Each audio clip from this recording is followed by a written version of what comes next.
You're sitting in a room full of people, surrounded by noise, but you feel inexplicably alone, like there's a thick pane of glass between you and everything happening around you, and nobody notices you're stuck on the other side. You've probably tried to explain that exact feeling to someone, only for them to nod and say, "Yeah, I get that sometimes," in a tone that makes it obvious they really don't. If that dynamic sounds familiar, you're in the right place. The things you've spent years quietly treating as personality defects, the behaviors that make you feel perpetually out of step with everyone else, are markers of a deeply observant nature. Take what happens after a full day of interacting. Even when you are with people you genuinely love, you come home not just physically tired, but entirely hollowed out. It's a complete depletion of cognitive energy, the kind of absolute drain that a simple night of sleep doesn't immediately fix. You find yourself needing to be alone with the same urgency that other people need air, and yet well-meaning friends who don't understand the internal mechanics at play will try to help by telling you that you simply need to get out more.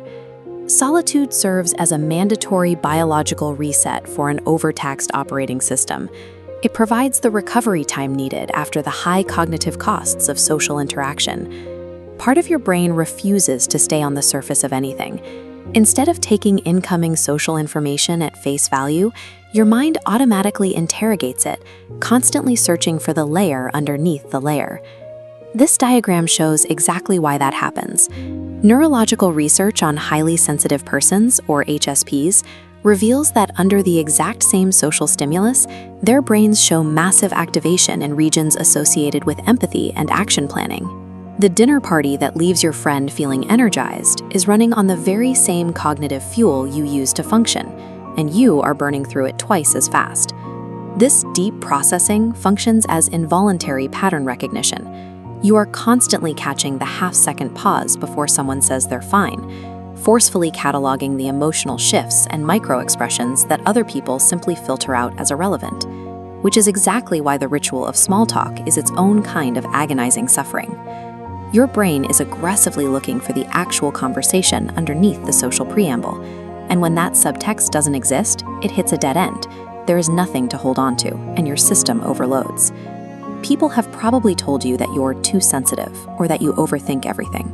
The deep irony there is that in many of those moments, you were accurately detecting a very real emotional truth about them, something they hadn't even admitted to themselves yet.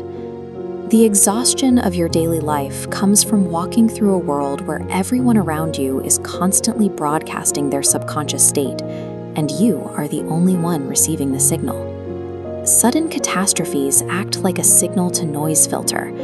When a real crisis hits and the predictable social order shatters, the environment starts to feel strangely familiar. While the room unravels, you maintain a quiet, decisive presence.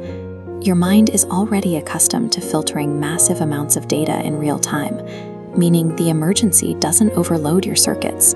It simply gives them a specific direction. Because you have spent your entire life managing a loud, intense internal world, this external chaos lands on familiar terrain. You've already lived through complex versions of this inside your own head, allowing you to process the emergency and navigate it while others are still reacting. People are consistently surprised by this steadiness. What they don't witness is the delayed cost. Hours later, once everyone else has safely moved on, you sit down and feel the full weight of the crisis, entirely in private. The ability to stay functional during a disaster identifies this sensitivity as a specific type of stress response architecture, rather than a lack of resilience. Underneath all of this is an even more persistent symptom. It usually hits late at night, a sharp, uncomfortable realization that the person you are right now falls short of the person you are actually capable of becoming. This chart models Kazimierz Domorowski's concept of advanced psychological development. He identified the uncomfortable awareness between your actual self and possible self as inner tension. This internal friction serves as an engine, creating the necessary pressure to pull your development upward. The people who comfortably coast through life, the ones perfectly happy staying shallow, no longer feel that ache, and they don't feel it because they have simply stopped developing. The invisible glass wall, the constant exhaustion of translating yourself, and that relentless inner ache are the heavy operational costs of a mind that refuses to remain shallow.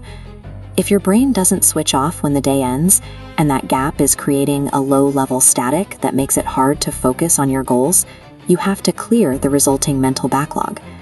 There's a link in the description to a set of 7-day guides built specifically to rebuild targeted focus and rebalance your system, day by day, for the way you are actually wired.